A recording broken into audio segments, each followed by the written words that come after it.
मधु, तुम बहुत खूबसूरत मेहंदी लगाती हो। तुम्हारी मेहंदी देखकर कोई कह ही नहीं सकता कि तुम बिना सीखे इतने सुंदर मेहंदी लगाती हो। अपनी शादी की मेहंदी भी मैं तुमसे ही लगवाऊंगी। शादी की बात पर मधु की आंखें डबडबा जाती है। मधु के हाथों ने अब तक न जाने कितने ही हाथों पर मेहंदी लगाई थी, मगर गरीबी और सांवले रंग के कारण हर बार घर आए रिश्ते मधु को ठुकरा कर चले जाते थे।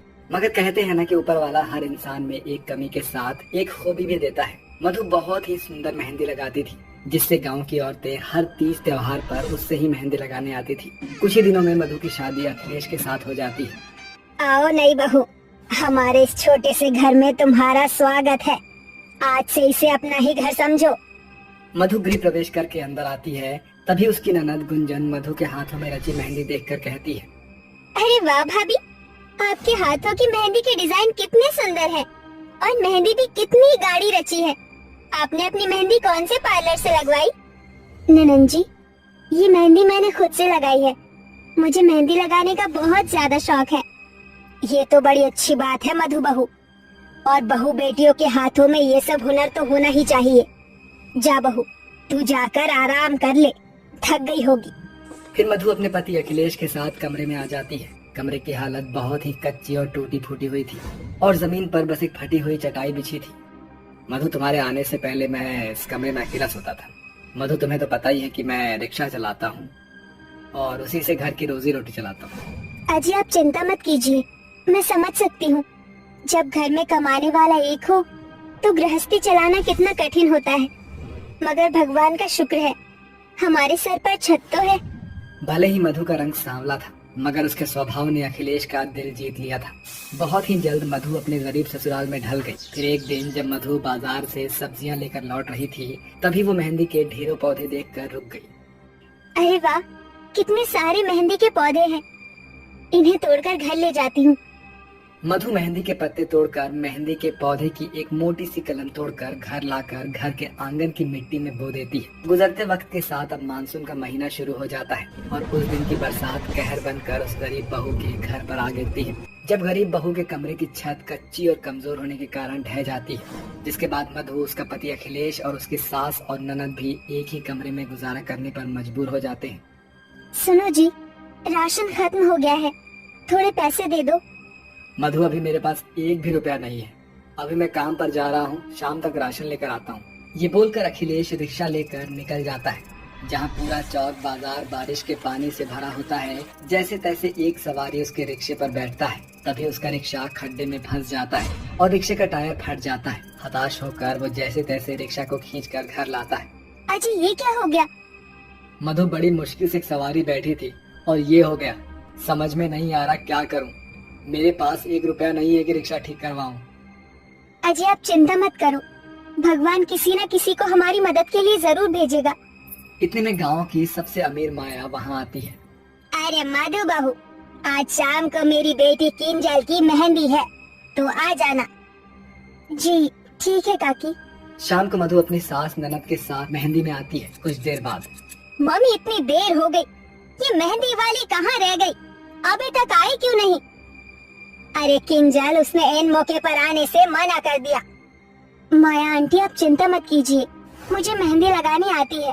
किंजल को मैं मेहंदी लगा दूंगी। किंजल जल्दी से हाथ आगे बढ़ा देती है और मधु उसे बहुत ही सुंदर मेहंदी लगाती है, जिससे सभी मधु की जमकर तारीफ करते हैं। और माया खुश होकर मधु को 500 रुपए दे देती है, जिसमें से मधु आधे पैसे से घर के लिए राशन खरीदकर बाकी के पैसे अखिलेश को रिक्शा ठीक करवाने के लिए दे देती है। अगले दिन से अखिलेश रिक्शा चलाने लगता है। सुनो भैया, जल्दी से प्लाजा बैंक्वेट ले चलो। जी मैडम जी। पल्लवी जैसे ही रिक्शे पर बैठती है तो टाइट होने के कारण उसकी ड्रेस बैक साइड से फट जाती है। ओह नो, ये अभी ही होना था। Shit shit shit. क्या हुआ मैडम जी, आप इतने परेशान क्यों हैं? भैया, मेरी ड्रेस फट गई है, क्या करूं? मैडम जी, यहाँ पास में ही मेरा घर है, आप वहाँ चलिए, शायद वहाँ मेरी पत्नी आपकी कोई मदद कर दे। थोड़ी देर में अखिलेश पल्लवी को अपने घर लाकर मधु को सारी परेशानी बताकर वहाँ से चला जाता है। देखो ना, मेरी ड्रेस फट गई है और मुझे इमीडिएटली अपनी फ्रेंड के एंगेजमेंट फंक्शन में पहुँचना है। तुम कुछ कर सकती हो? मैडम जी, मुझे 10 मिनट दीजिए। ये बोलकर मधु पल्लवी की ड्रेस के फटे हुए हिस्से को काट देती है। ये तुमने क्या किया? तुमने तो मेरी ड्रेस को और भी ज्यादा बर्बाद कर दी। अब ये बैकलेस ड्रेस मैं फंक्शन में पहनकर कैसे जाऊंगी? मैडम जी, आप मुझ पर यकीन रखिए और घूम जाइए। पल्लवी मधु की तरफ पीठ करके बैठ जाती है। इसके बाद मधु उसकी बैकलेस ड्रेस बहुत ही खूबसूरत मेहंदी ब्लाउज डिजाइन बना देती है। गरीब बहू का बनाया हुआ मेहंदी का ब्लाउज डिजाइन पल्लवी को बहुत ही ज्यादा पसंद आता है। Oh wow, it's fabulous. तुमने तो मेरी बैकलेस ड्रेस को इस मेहंदी ब्लाउज डिजाइन से पूरी तरह कवर कर दिया।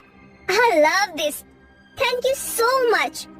ये बोलकर पल्लवी अपने पर्स से 5,000 रुपए निकाल कर उस गरीब बहू को देकर चली जाती है। वहीं पल्लवी जब मीता की मेहंदी फंक्शन में पहुंचती है तो सभी लड़कियां उसकी मेहंदी ब्लाउज डिजाइन को देखती रह जाती है।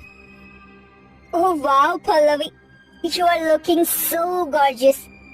इस मेहंदी ब्लाउज डिजाइन वाली ड्रेस में तू कहर ढा रही है। मुझे भी अपनी वेडिंग के लिए ऐसी ही मेहंदी वाली ब्लाउज बनवाना है। तू मुझे इस पार्लर वाली का कांटेक्ट नंबर शेयर कर दे। मीता, मेरा ये मेहंदी ब्लाउज डिजाइन किसी प्रीशियस पार्लर वाली ने नहीं बनाया, बल्कि एक गरीब के हाथों की मेहनत है।